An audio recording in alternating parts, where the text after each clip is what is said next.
about 45 minutes if I want to go into town, so I thought I would talk to you guys. And what I'm doing is I'm going to buy some more meat for my carnivore diet. About 50 days into it, going to buy groceries. And this was one of the things I was very concerned about, whether we could afford to eat this way.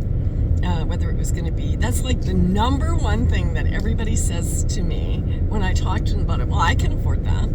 I can't afford to eat meat. And now 50 days into it, and for the majority of the time it was 3 adults were eating total carnivore, and my grocery has not gone up. It just has been changed. And not only is it not gone up, but other things that I was buying, supplements and, other vitamins and stuff to try to make myself feel better. I was constantly trying to find a supplement to give me energy. Like, I remember back in the 20s, because I had no energy. I was in a car with a bunch of ladies, and they were like, "Oh, you smell like garlic," because I was taking garlic pills. And they were like, "Oh, don't stop taking," and I was like, even though I had been taking these garlic pills for about 3 months, got no relief whatsoever, did not feel better whatsoever. I was just like, I got to do something. I got to get energy. It was like, what was always on my mind was, I'm tired. I'm tired. And I remember thinking, oh, these are my childbearing years. I've had 4 kids, By that time in my 20s, I had 3 children, and I was a single mom most of that time. So I had no energy. I was just always exhausted and frustrated and just running on zero.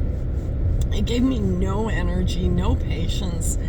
Life was really, really tough back then, but it was pretty much like that with everybody. But when it really came down to it, my main thought was, I am so tired. Why am I so tired?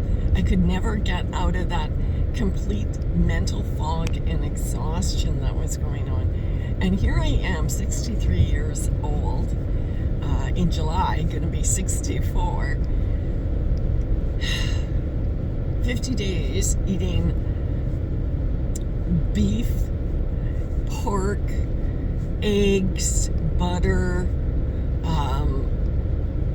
shrimp, fish, different types of fish, and that's it. I've had a bit of cream in there, no candies, no chips, well, I have had piggy puffs is what we used to call them, but they're basically pork rinds.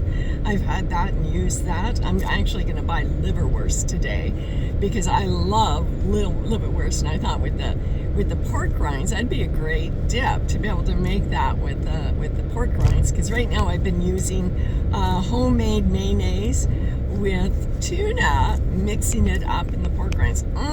Delicious, guys.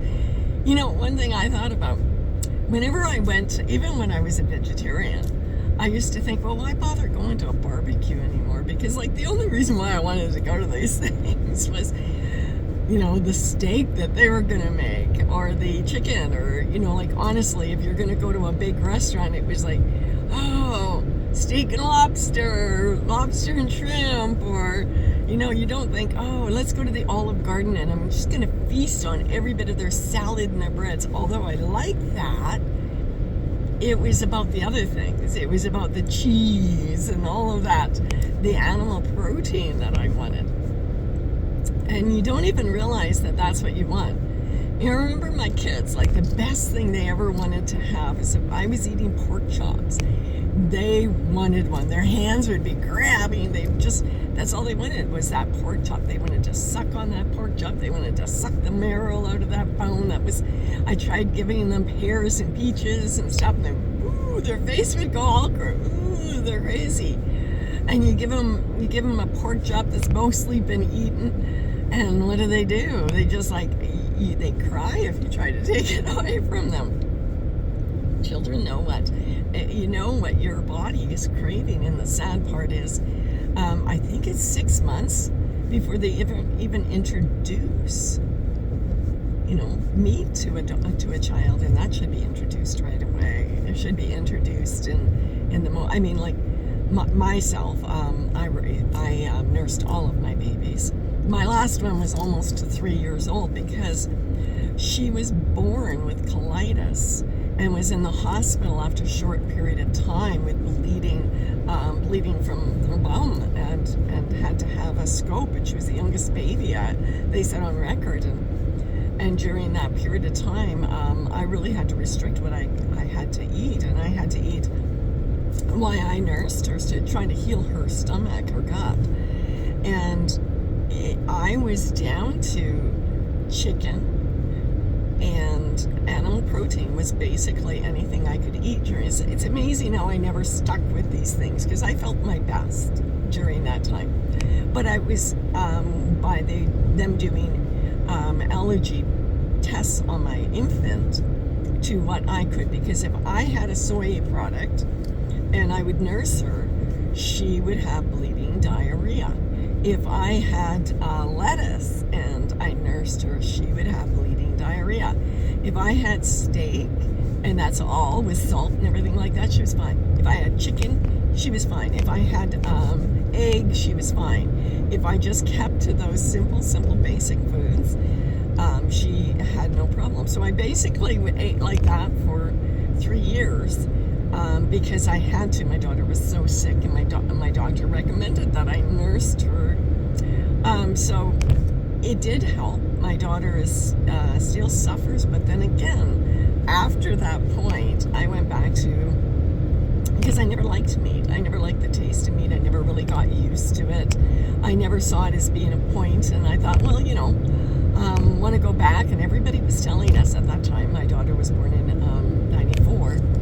And at that time, it was the big spaghetti thing. If you guys know what happened, it was like starches. You must have spaghetti. You must have pasta. It gives you energy.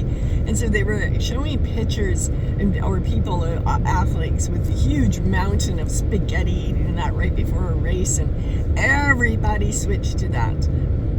I didn't go to that degree, but everybody was. And you really saw obesity just taking off at that time.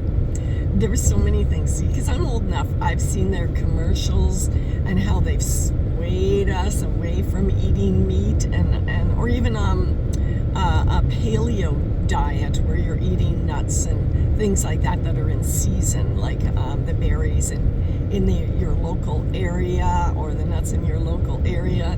I remember they had this one commercial, and this had to have been in the 60s, where they had the husband come home and the wife sat down a glass of milk and a bowl of nuts for him to crack, and the big thing saying that she was giving him a heart attack. She was going to give him a heart attack if he had these nuts and the milk. Like, those were just evil things. And then, the same year there was Doritos or some other fast food that this was going to be good for you. Like right now on the food guide in the United States, things like Kellogg's Corn Flakes is on the list of the sweetened ones, like Cheerios, are on the list of being one of the healthiest foods. How could that be? Well, I know how it can be. It's paid for by these companies that make these products. I was listening to somebody talking about what's really wrong about growing all the vegetables that we're supposed to be eating, is that by far growing industrial vegetables kills way more animals. In every you're killing a habitat, you're killing the animals that are right there. You're killing hundreds of animals for every single field that is being harvested. And with cows eat a very simple diet. They're ground, what they eat is usually where cows go, nothing else can truly grow. But by the time that they've finished using that field, for a long period of time, that field now is ready to plant other things, because it has actually gotten back to a holistic type of natural, like it was, when Christopher Columbus and all of them came here to America. How they said the bison and the buffalo were just all over, and that you would hear, it would sound like an earthquakes when they came running because there were so many. Compared to today, it was roaming with animals. Ruminant animals were constantly all over here, and we had the most beautiful green. They said that it was just, everything was larger, all the plants were larger, more healthier. It's stupid. It's truly stupid to think that cows farting and grazing cows is a problem. It's the actually growing the vegetables that are the problem. All the pesticides and all of the artificial things and how they've depleted our soil. Our soil is so depleted you can't even get the minerals from it. It's so bad. Even if you have a big ripe old tomato, it's got less than 50% than it did 50 years ago because our soil is dead.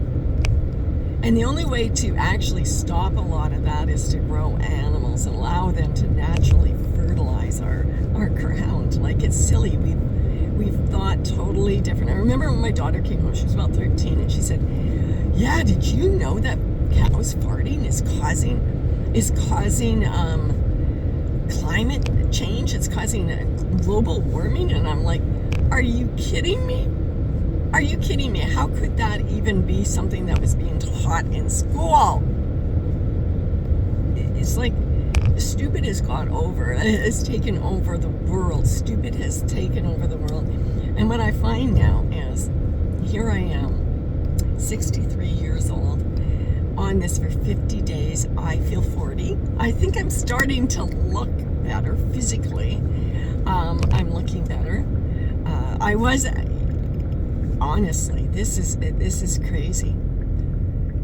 Genetically, you should live until you are 120 to 140, if not older. There's been many people in areas where they don't eat an American diet that have lived and documented even upward to 200 years. You know, we've been fooled. Our lifespan has been cut in half. I'm 63 years old. My mom died at 73. My dad died in 83. So if I go by my parents, I got tops 20 years left. My mom, 10 years left. That's it. That's all I got left. And that's it. I could die at any single time right now because I'm 63, almost 64, and most people around my age are dying right now. They're just dropping of heart attacks because of obesity and heart disease and diabetes and all of the things because of their horrible diet, because they're eating processed foods. And they're even the ones like myself who were eating mostly vegetarian I was dying from eating like that to what I'm feeling now. I feel like I've always known I'm only middle-aged, truly, for what our biological clock says, and maybe even a little under middle age. But I should be still hot tamales.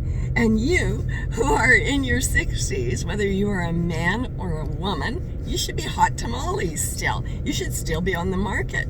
Matter of fact, a lot of women who still have their ovaries and uterus, but a lot of us have gotten that taken out because they didn't know how to treat what was happening to us, who go on this diet in their 60s, start their menstruation again. They're fertile.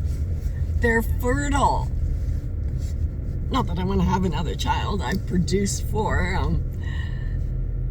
But, wow. That just shows us that we have been fooled about how old we are and how old we should act. So stop acting like you are an old person. Get out there, buy your meat, eat your meat, and start living again instead of pretending that you are old, because you're not. You've just been eating crap. Live and love and light. Talk to you later.